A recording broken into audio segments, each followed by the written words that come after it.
Je m'appelle Tosca Nouri et je suis l'autrice de Dissidente, une saga de dystopie young adulte à apparaître chez Didier Jeunesse le 1er octobre.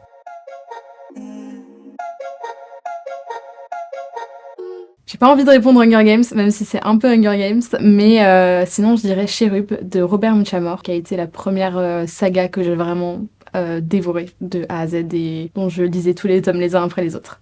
Dans un cours de latin, en 5e, je m'ennuyais vraiment à mourir, alors qu'en plus j'aime le latin. J'ai eu l'idée d'une histoire, après qu'une copine m'ait parlé de Wattpad, et donc j'ai su qu'on pouvait écrire soi-même, et donc j'ai commencé à écrire une histoire en cours de latin.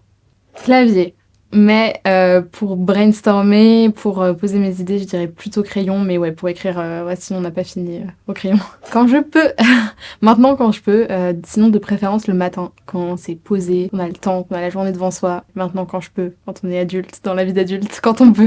Franchement, j'ai envie de dire partout, mais c'est pas vraiment une réponse. Ça dépend pour quel livre, mais pour Dissidente, en tout cas, dans la réalité, dans les infos, dans les discussions que j'ai, dans les livres que je lis, que ce soit de la fiction ou des essais, dans les documentaires que je regarde, j'essaye de puiser partout, et en fait, ça vient aussi un peu à moi sans que j'ai trop à faire d'efforts, juste ça vient à moi et je prends. Dissidente, c'est une dystopie pour jeunes adultes, donc une dystopie féministe, dans laquelle les femmes ne naissent presque plus suite à un virus. Et on suit Ed et Joe, deux jeunes adultes, grands adolescents, qui essayent par tous les moyens de fuir le pays pour fuir la milice qui est au pouvoir. Je peux pas dire écrire pour rêver pour Dissidente parce que ça fait clairement pas rêver. Non, peut-être pour dénoncer la réalité. Pas forcément pour la fuir, au contraire peut-être plus pour la regarder en face et oui, l'affronter un peu d'une certaine manière.